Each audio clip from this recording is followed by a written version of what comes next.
Ça va parler de la façon dont on nous montre l'archéologie dans les médias, dans les documentaires et dans les vidéos YouTube également. Avant de démarrer, j'ai besoin de vous. On va faire un petit sondage. Qui, parmi vous, vous allez lever la main, a voulu faire un jour le métier d'archéologue ou de paléontologue? Ouais, ça fait un paquet de monde.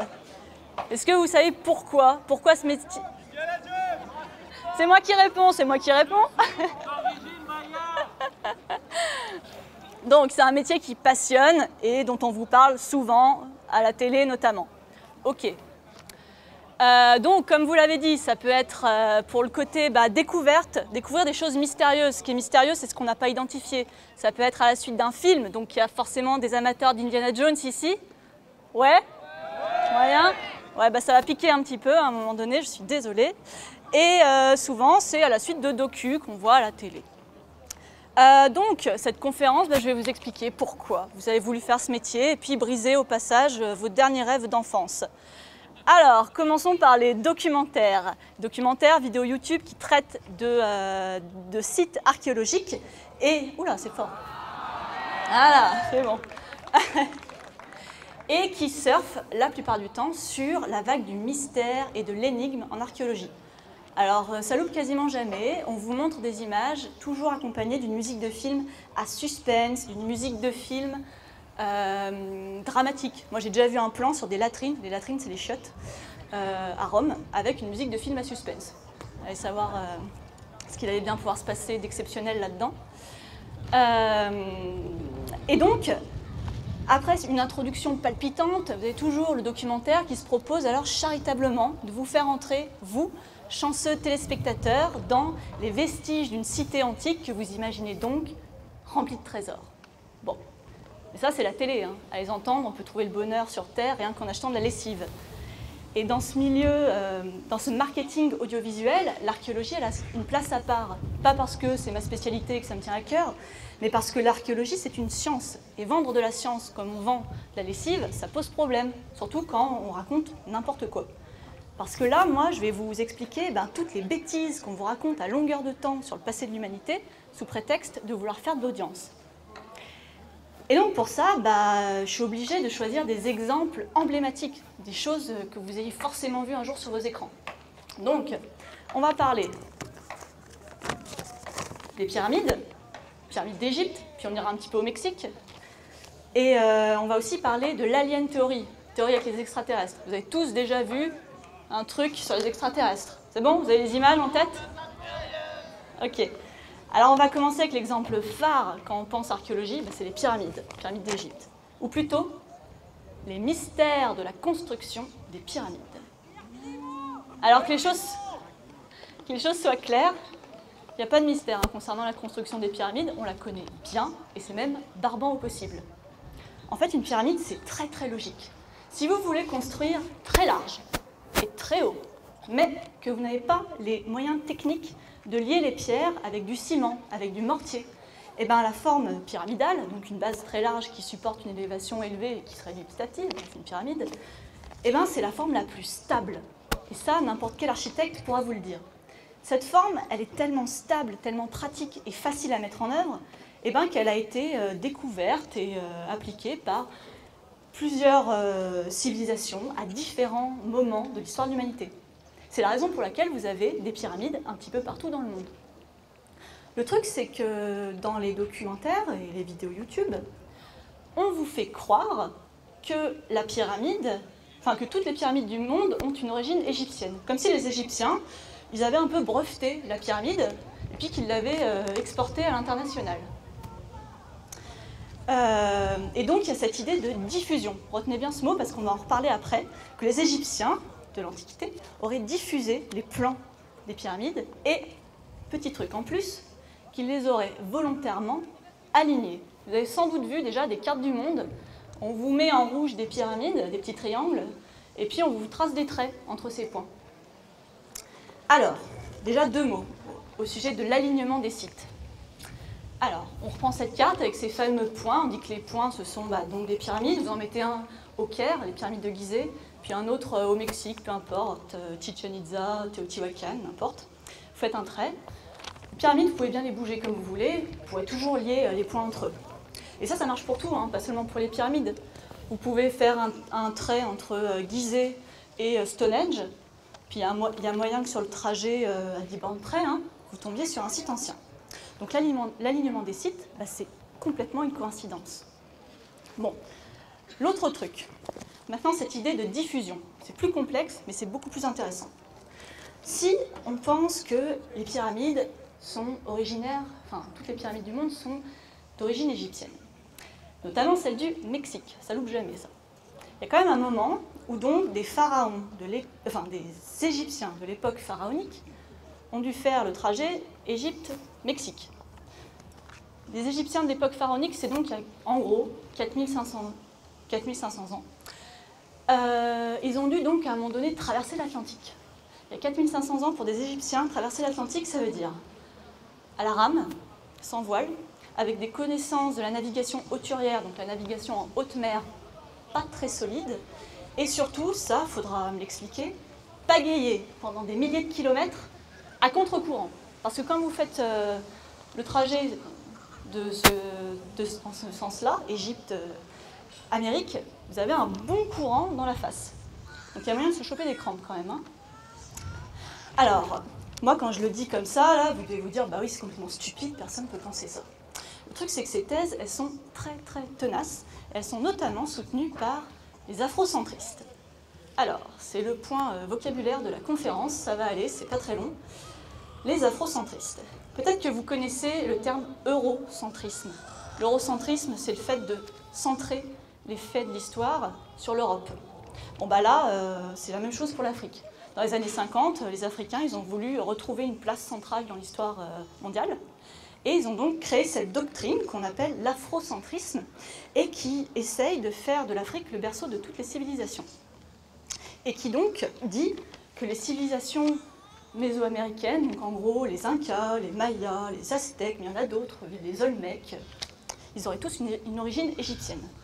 Donc en fait là, les pyramides, il faut bien comprendre que c'est qu'un prétexte pour nourrir une idéologie, que ce soit celle des eurocentristes ou celle des afrocentristes. Et ces idéologies, on peut les résumer par les questions suivantes. À qui appartient l'Égypte antique, si tant est qu'elle appartienne à quelqu'un, et à qui appartient la découverte de l'Amérique. Donc les documentaires, les vidéos, qui vous créent des associations de pensée entre des sites archéologiques qui n'ont aucune correspondance géographique, aucune correspondance chronologique, font ce qu'on appelle du diffusionnisme, et ça, c'est absolument pas approuvé par la science. Donc soyez vigilants, la prochaine fois que vous voyez on vous trace des traits, fuyez. L'autre théorie dont j'aimerais vous parler est une théorie qui considère au contraire que vous tous, là, moi y compris d'ailleurs, vous êtes des gros nazes. Vous êtes des gros nulos, vous ne savez pas aligner 3 cailloux. Cette théorie, elle est très en vogue, elle a encore de beaux jours devant elle. C'est l'alien théorie. Théorie avec les extraterrestres, ça fonctionne là-dessus. C'est de dire, nous sommes des incapables et nous avons besoin de sauveurs. Ces sauveurs, ce sont les extraterrestres qui donc nous ont aidés à construire les monuments antiques. Ils ont arrêté depuis, hein. Moi je les ai jamais vus, ils ne nous aident pas à construire la future tour Trump ou je ne sais quoi. Allez savoir.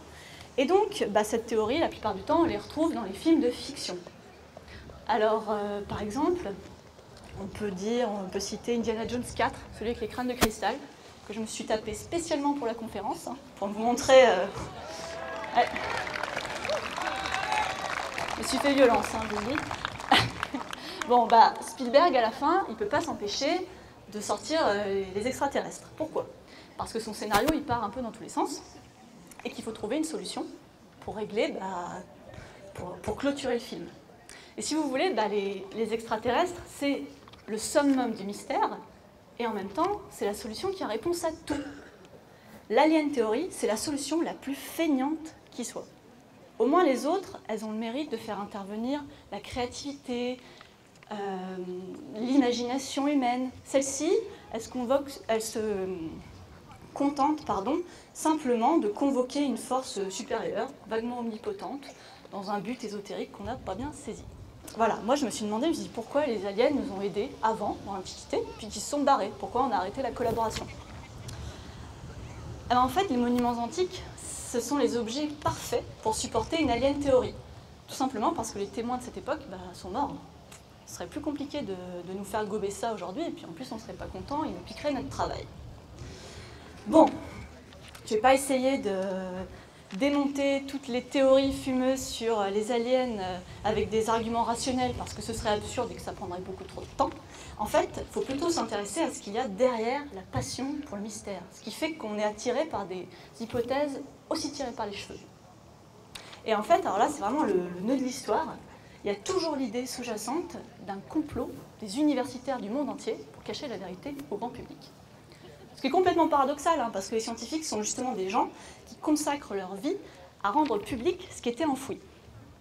Mais il y a des vraies raisons au fait qu'on arrive à remettre en cause les écrits scientifiques. J'en ai trouvé 2-3, donc je vais vous les donner. D'abord, ça peut être une motivation politique. C'est le cas de l'afrocentrisme. L'afrocentrisme, à l'origine, c'est une revendication de l'Afrique pour retrouver une place centrale au sein de l'histoire. Donc c'est une initiative tout à fait louable, mais qui a été complètement reprise à l'excès. Ça peut être une motivation religieuse. Il y a beaucoup de documentaires, c'est le cas de l'Alien Theory.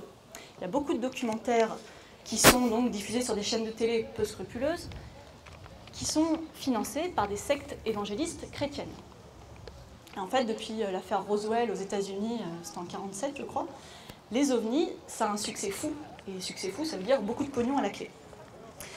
À part les évangélistes chrétiens, vous avez la Nation of Islam. Donc vous avez peut-être entendu déjà parler, parce que l'un de ses porte-drapeaux était le boxeur Mohamed Ali.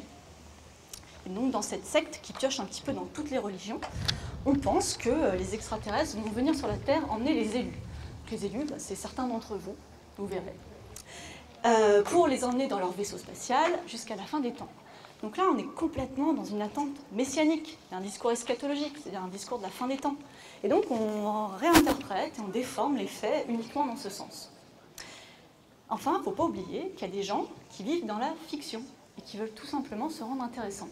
Alors, ça peut paraître complètement condescendant de le dire comme ça, mais l'idée de détenir une vérité envers et contre tous, ça donne l'air important.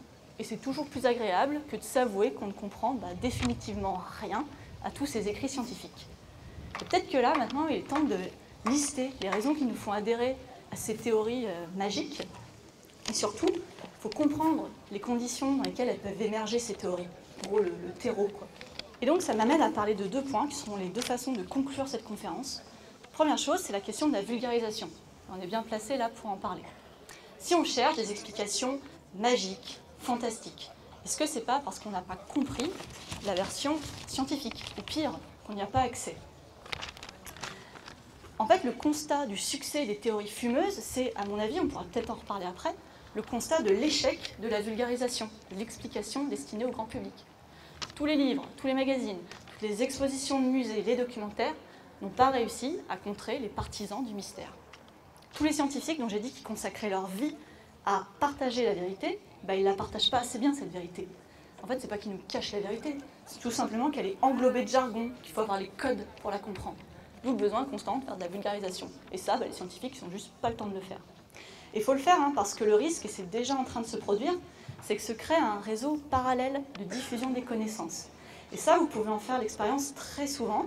Quand vous discutez avec des gens qui croient que les ovnis ont bâti les pyramides, il y en a beaucoup plus que vous ne le pensez, et qui vous disent « Bah ouais, mais tu l'as appris à la fac ».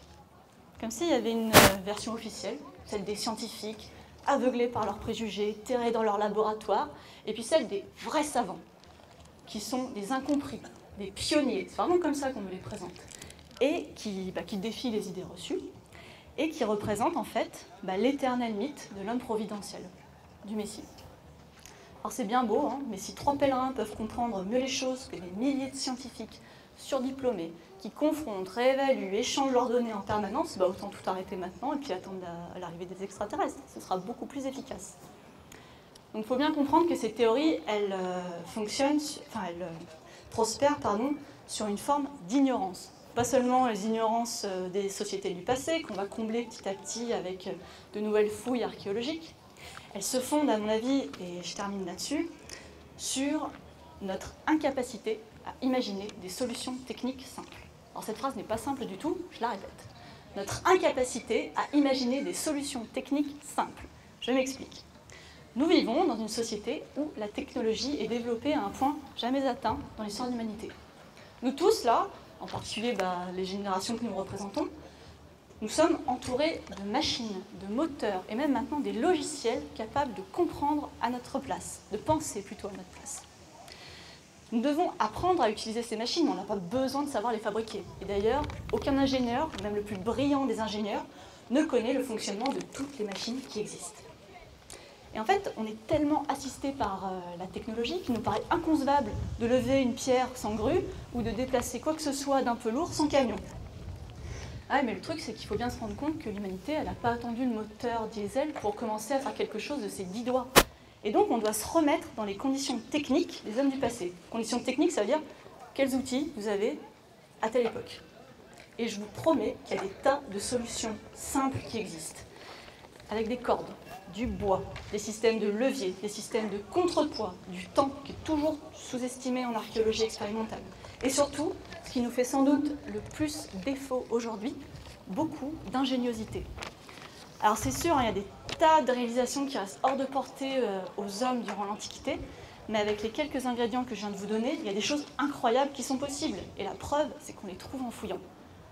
Alors c'est sûr, c'est moins sexy de penser que ce sont 300 bonhommes qui ont levé les pierres de Stonehenge pendant des journées entières plutôt qu'une soucoupe volante, mais ça restera toujours plus stimulant intellectuellement de comprendre comment ont fait nos ancêtres pour bâtir toutes ces choses avec de simples cordes et leur seule inventivité, plutôt que d'imaginer je ne sais quelle intervention fantastique pour le faire à leur place. Je vous remercie.